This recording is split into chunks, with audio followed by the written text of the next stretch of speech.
instantes se chegaram alguns homens caldeus e acusaram os judeus. Disseram ao rei Nabucodonosor: ó rei, vive eternamente. Tu, ó rei, baixaste um decreto pelo qual todo homem que ouvisse o som da trombeta, do pífaro, da harpa, da cítara, do saltério, da gaita de flores e de toda sorte de música se prostraria e adoraria a imagem de ouro. E qualquer que não se prostrasse e não adorasse seria lançado na fornalha de fogo ardente. Há uns homens judeus que tu constituíste sobre os negócios da província da Babilônia: Sadraque, Mesaque e Abednego. Estes homens, ó rei, não fizeram caso de ti, a teus deuses não servem, nem adoram a imagem de ouro que levantaste. Sabe qual é o primeiro princípio que eu entendo aqui, irmãos? É que a nossa fidelidade a Deus deve ser incorruptível. Ela tem que ser incorruptível. Babilônia era a nação politeísta. Muito, mas muito politeísta.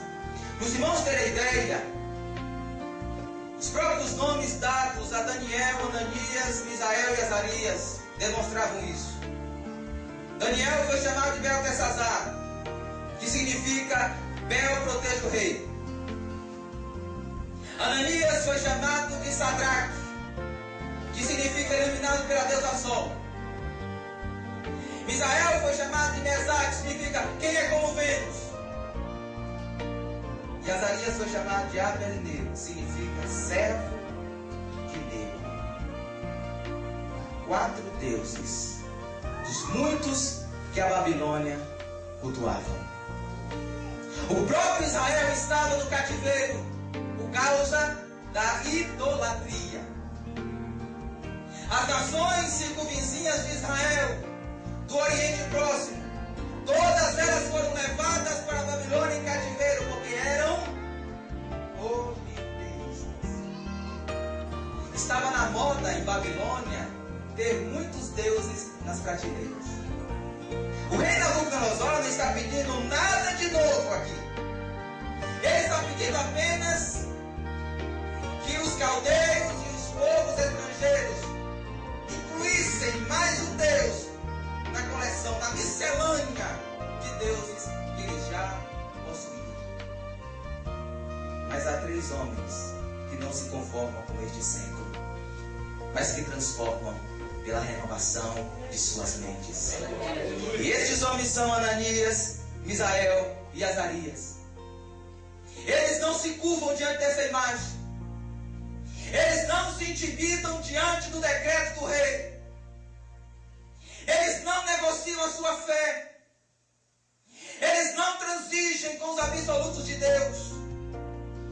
Eles não mercadejam a sua comunhão com Deus para manter os seus cargos no Império Babilônico.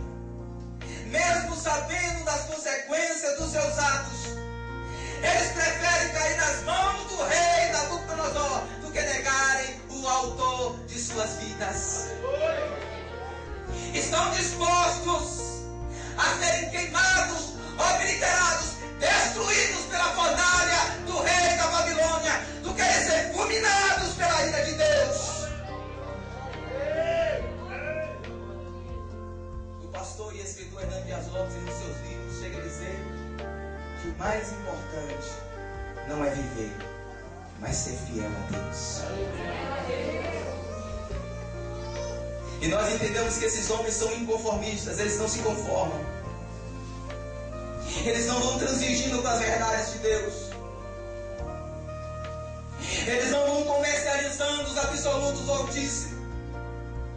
Meus irmãos, nós temos que entender que a fidelidade incondicional e incorruptível não é uma barganha com Deus, não é uma troca com Deus, não é um comércio com Deus.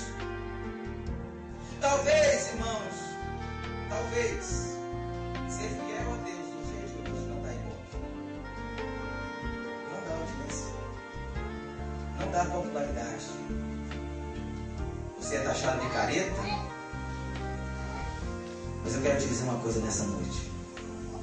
Aqueles que são fiéis a Deus permanecem para sempre. Aqueles que permanecem, aqueles que são fiéis a Deus permanecem para sempre. E eu confesso aos irmãos que nós estamos vivendo uma crise. E é uma crise de identidade. E sem querer ofender a classe dos evangélicos, cujo eu também faço parte, ser chamado de evangélico hoje em dia não quer dizer muita coisa.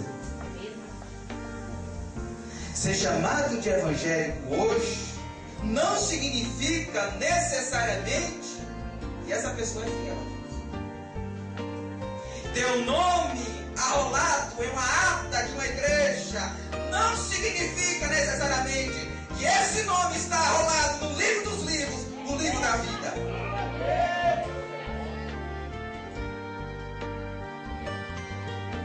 Os irmãos terem ideia, uma pesquisa da revista Veja, onde foi pesquisado as classes de pessoas mais desacreditadas pelos brasileiros. Em primeiro lugar são os políticos, em segundo lugar os policiais e em terceiro lugar, sem ofensa a ninguém, são os pastores. Os Estados Unidos levantou uma pesquisa e constatou que a classe que mais se divorcia não são os médicos, não são os engenheiros, não são os comerciantes, os autônomos, são os pastores. Vivemos uma crise de ética e moral dentro da igreja evangélica.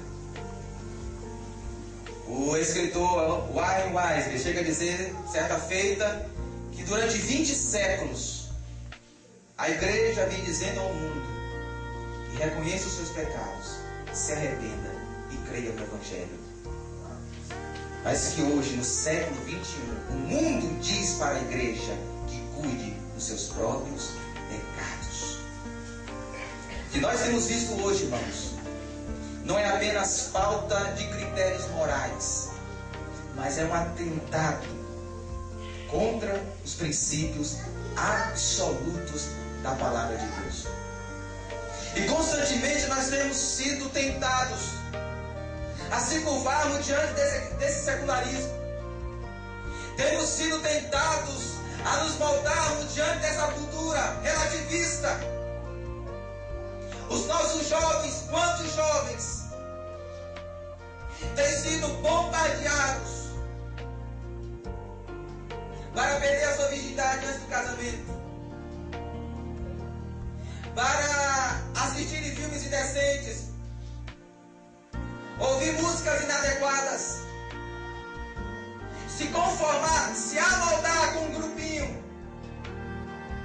Quantos de nós hoje, homens e mulheres, adultos, casados, temos sido tentados a se curvar diante da estátua do consumismo, a se prostrar e sacrificar diante do altar de Mamon, do Deus do dinheiro? E nós, influenciados pela mídia televisiva, pela internet, estamos querendo nos amoldar, nos conformar com este século, com os princípios deste século, com os valores deste mundo. E nós queremos ter a vida, uma vida próspera, o meu vizinho tem. Nós queremos ter o que os outros têm. Está na moda ter aquilo, então eu quero ter. Está na moda ter esse carro, então eu quero ter. E nós, homens e mulheres casados, temos corrido de um canto para o outro, nesse corre-corre frenético, em busca do ter, no lugar do ser. E nós não estamos mais tendo tempo para nós mesmos, para o nosso cônjuge, para os nossos filhos, para a igreja, para Deus. Mas não é isso que Deus quer da sua igreja. Para que a glória do Senhor caia de maneira abundante, superlativa e maiúscula no meio da sua igreja. Deus precisa de um povo fiel.